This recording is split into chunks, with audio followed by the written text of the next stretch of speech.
अस्सलामुअलैकुम। आज मैं आपको सिखाने जा रही हूँ ग्रामर रूल। किस तरह से हम लोग ग्रामर रूल को करते हैं। तो सबसे पहले हम लोगों ने अपना क्वेश्चन जो हमें दिया हुआ था वो मैंने क्वेश्चन दोबारा लिख लिया है। अब मैंने क्या किया है, मैंने अपने ए बनाना है तो मैंने सबसे पहले एक मैट्रिक्स बनाना है। मैट्रिक्स में हमारे पास 4, 2, 3 और ये -1।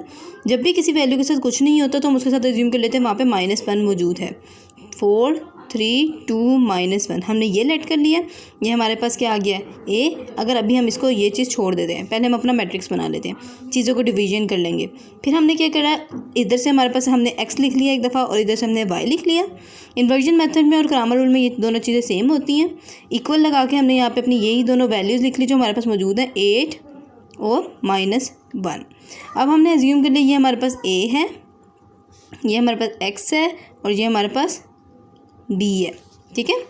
अब हमने सबसे पहले हमने क्या करना है, ग्रामर रूल। इन्वर्जन मेथड हमारे पास नहीं है, हमारे पास ग्रामर रूल है। तो हमने ग्रामर रूल के अंदर हमारे पास होते हैं 3 फार्मूलाज।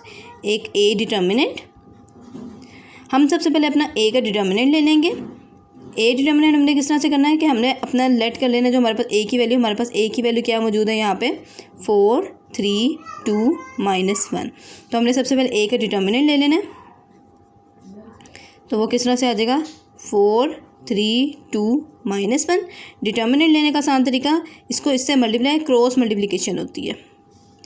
4 को -1 से मल्टीप्लाई कर देंगे। हमेशा याद रखें डिटर्मिनेंट में हमें बीच में माइनस का निशान होता है।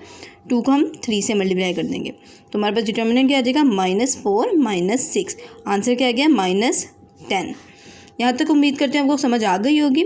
अब हमने क्या करना है, हमने अपना x, हमारे पास x निकालना है और हमने बेसिकली y निकालना है। तो हमारे पास x का फॉर्मूला जो होता है वो ग्रामर रूल में होता है ax over a determinant. y का फॉर्मूला होता है ay का डिटर्मिनेंट ओवर a डिटर्मिनेंट। अब हम लोगों ने किस तरह से अपने ax और ay की वैल्यूज़ को निकालना है। तो सबसे पहले हम अपनी ax की वैल्यू को लिख लेते हैं। याद रखें जब हमने x की वैल्यू लिखनी होती है तो हमने हमेशा अपनी ये वाली जो चीज़ होती है इसको हमने इस वाली जगह पे लिख लेना होता है और ये हमारे पास जो वैल्यू बनेगी वो हमारे पास बन जाएगी ax की वैल्यू। अब मैं जैसे आपको लिख कर दिखाती हूँ, 8, -1, 2, -1।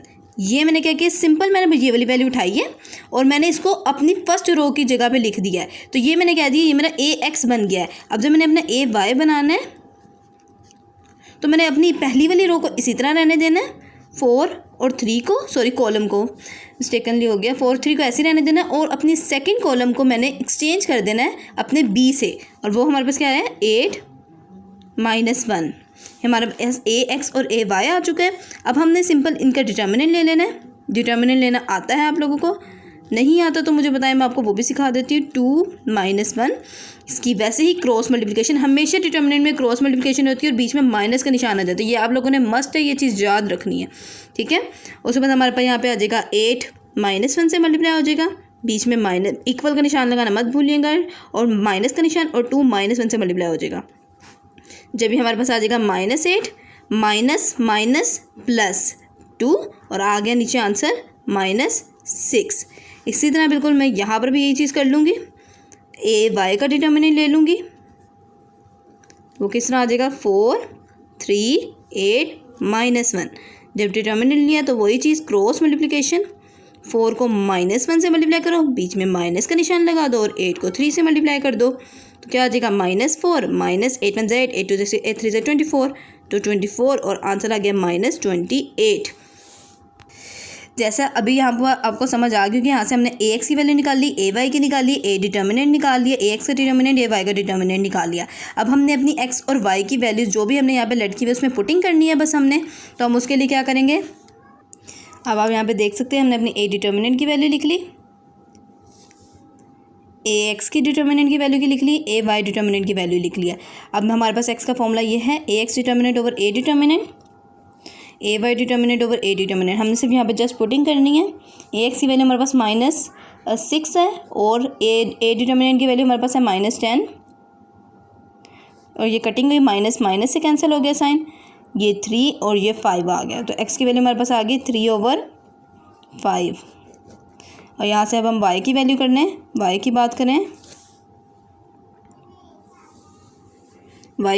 तो y की वैल्यू में हमने पुट कर दिया -28 और -10, माइनस से कैंसिल हो गया, और ये इससे कैंसिल हुआ तो हमारे पास आ गया ये 2 के टेबल पे 1 4 और ये 5। तो हमारे पास y की वैल्यू क्या आ गई इज़ इक्वल टू 14/5।